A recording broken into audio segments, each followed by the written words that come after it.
पहला ये कि ये चुनाव भारतीय जनता पार्टी मोदी जी अपने लिए वोट नहीं, अमित शाह जी को प्रधानमंत्री बनाने के लिए वोट मांग रहे हैं। दूसरी बात,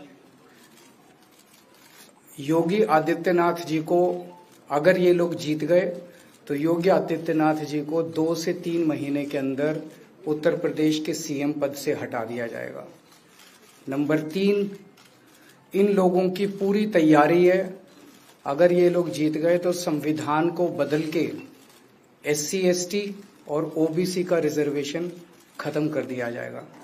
और नंबर 4, जो आंकड़े अब देश भर से आ रहे हैं वो ये दिखा रहे हैं कि 4 जून को इंडिया गठबंधन की सरकार बनने जा रही है और NDA को और BJP को बहुत कम सीटें मिलने जा रही हैं।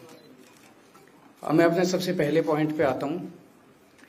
जब 2014 में प्रधानमंत्री बने थे नरेंद्र मोदी जी, तो उन्होंने खुद एक रूल बनाया था कि भारतीय जनता पार्टी के अंदर और उनकी सरकारों में 75 वर्ष से ऊपर कोई भी व्यक्ति होगा तो उसको संगठन में और सरकार में किसी भी पद पे नहीं रखा जाएगा, उसको रिटायर कर दिया जाएगा। और उसका सबसे पहले उस रूल के तहत आडवाणी जी को और मुरली मनोहर जोशी जी को रिटायर किया गया था। और उसके बाद तमाम यशवंत सिन्हा जी, सुमित्रा महाजन जी, कई लोगों को यहाँ टिकट नहीं मिली, कई लोग जो पद पे बैठे हुए थे उनको पद से इस्तीफा दिलवा के उनको हटाया गया, ऐसे कई सारे लोग हैं। तो अब अगले साल 17 सितंबर को प्रधानमंत्री मोदी जी 75 साल के होंगे और मोदी जी ने तय कर लिया है कि अमित शाह जी को वो अपना वारिस बनाएंगे और अमित शाह जी अगले साल 17 सितंबर को देश के प्रधानमंत्री बनाने का उन्होंने तय किया है मोदी जी ने। इसके ऊपर मोदी जी पिछले 1-2 साल से लगे भी हुए हैं, क्योंकि भारतीय जनता पार्टी के अंदर अमित शाह जी के सामने जो जो बाधाएं पैदा कर सकता था नेता, एक एक करके उन सब नेताओं को साइड कर दिया गया, उनका पत्ता साफ कर दिया गया। शिवराज सिंह चौहान को हटा दिया गया, वसुंधरा राजे को हटा दिया गया, डॉक्टर रमन सिंह को हटा दिया गया, देवेंद्र फडणवीस को खत्म कर दिया गया, खट्टर साहब को खत्म कर दिया गया, एक एक करके सबको खत्म कर दिया गया। एक ही शख्स बचे हैं जो अमित शाह जी के रास्ते का कांटा बन सकते हैं। एक ही शख्स हैं जो कि उनके रास्ते का कांटा बन सकते हैं, वो हैं योगी आदित्यनाथ जी।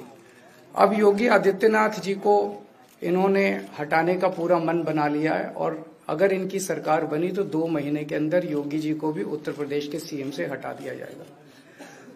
मैंने दिल्ली में 3-4 दिन पहले ये प्रेस कॉन्फ्रेंस की थी और ये दोनों मुद्दे उठाए थे।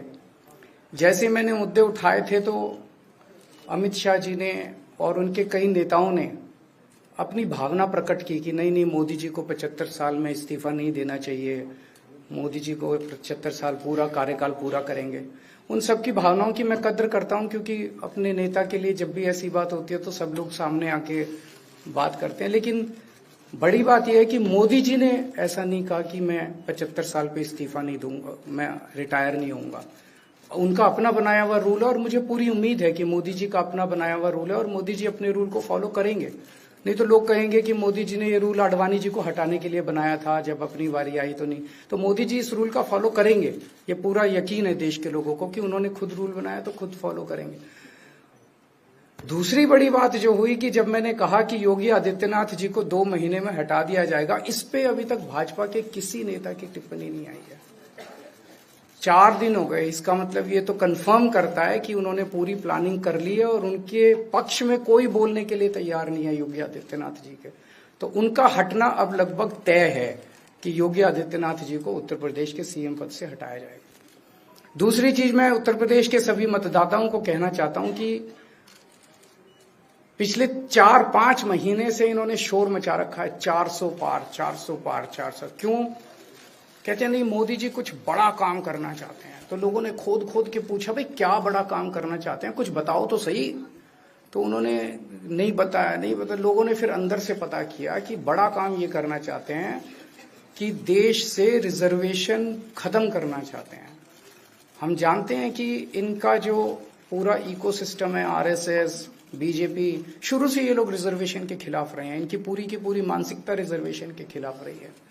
तो मैं सभी लोगों को ये आगाह करना चाहता हूं कि ये बड़ा काम इनको 400 पार इसीलिए चाहिए क्योंकि ये रिजर्वेशन खत्म करना चाहते हैं। संविधान को, बाबा साहब अम्बेडकर ने जो संविधान बनाया था उस संविधान को ये तार तार करना चाहते हैं। पूरे देश भर से अब जो ट्रेंड आ रहे हैं वो ट्रेंड ये दिखाते हैं कि भारतीय जनता पार्टी को 250 से भी नीचे, मेरे हिसाब से 220 के आसपास, 3-4 दिन पहले भी मैंने कहा था 220 से कम सीटें इनकी आती हुई नजर आ रही हैं। आप हिसाब लगा लीजिए। मैं हरियाणा होके आ रहा हूं कल परसों, हरियाणा में इनकी बहुत कम हो रही हैं, दिल्ली में इनकी बहुत कम हो रही हैं, पंजाब में मुझे नहीं लगता इनकी कोई सीट आ रही है, कर्नाटक में इनकी काफी कम हो रही है, महाराष्ट्र में इनकी बहुत कम हो रही है, बंगाल में इनकी कम हो रही है, यूपी में इनकी कम हो रही है, बिहार में इनकी कम हो रही है, झारखंड में इनकी कम हो रही है, राजस्थान में इनकी कम हो रही है। तो इनकी सीटें आ कहां रही हैं? तो इनकी 220 के नीचे सीट आ रही हैं। इनकी सरकार बीजेपी की सरकार नहीं बन रही है, इंडिया गठबंधन की सरकार बनेगी और इंडिया गठबंधन की सरकार जो है वो देश को एक प्रगति के रास्ते के ऊपर लेके जाएगी। इस तरह से जो पूरे देश के अंदर एक नेगेटिविटी इन लोगों ने फैलाई है उसको हम लोग ठीक करेंगे। मैं अंत में उत्तर प्रदेश के सभी लोगों को अपील करना चाहता हूं कि इंडिया गठबंधन के, यहाँ पे सपा और कांग्रेस का गठबंधन है, इंडिया गठबंधन का जो जहां से कैंडिडेट है उसको भारी मात्रा में वोट देकर आप सब लोग जिताइए। आज सुबह में समाजवादी पार्टी और दिल्ली में एक आम आदमी पार्टी है, उनके अध्यक्षों की प्रेस वार्ता कर रहा था। अब तो समाजवादी पार्टी और कांग्रेस के हो या आम आदमी पार्टी के नेता हैं, अब इनको जनता सुनना नहीं चाहती है, तो अब ये प्रेस वार्ता करके अपनी जिम्मेदारियों का निर्वहन कर रहे हैं। क्या कह रहे हैं? कभी कभी होता क्या है, जब व्यक्ति जेल में जाता है ना, उसकी बुद्धि भी पलट जाती है। और ऐसे ही आम आदमी पार्टी के अध्यक्ष दिल्ली के मुख्यमंत्री अरविंद केजरीवाल की बुद्धि भी भ्रम में पड़ गई है। और जेल क्या गए कि जेल में जाकर के उनको ये लगता है कि अब जेल के बाहर कभी नहीं आना है, तो अब उनको मुख्यमंत्री पद का इतना लालच हो गया है कि वह अपनी बात को मेरे साथ जोड़ने का प्रयास कर रहे हैं। ये जेल जाने का एक रिएक्शन है। लेकिन मैं एक बात कहना चाहता हूं केजरीवाल जी, ये जेल जाने का आपका अनुभव दिल्ली वासियों के लिए तो बड़ा सुखद है, क्योंकि आपने हाथ में झाड़ू तो लिया, लेकिन आपने अन्ना हजारे जी के सपने को पानी फेरने का काम जरूर कर दिया। अन्ना हजारे जी ने जिस कांग्रेस के भ्रष्टाचार के खिलाफ आंदोलन किया था, जिस अराजकता और जिस अविश्वास के खिलाफ आंदोलन किया था, उसी कांग्रेस को आपने गले का हार बना करके आज जो पाप कर रहे हैं, अन्ना हजारे कभी आपको माफ नहीं कर सकते, कभी नहीं माफ कर सकते हैं। और दूसरा कार्य, आप सत्ता में पहुंचे, भ्रष्टाचारियों को अपने इर्द गिर्द जमावड़ा कर दिए। अन्ना हजारे की आत्मा दुखित होती होगी कि मेरे आंदोलन की उपज किस प्रकार की नकारात्मक राजनीति करते हैं। और दिल्ली वासी इस बात के लिए परेशान हैं कि कम से कम अरविंद केजरीवाल जेल के अंदर थे तो उनकी खांसी बंद थी, अब फिर बाहर आ गए, अब दिल्ली वासियों को फिर खांसने के लिए मजबूर कर देंगे।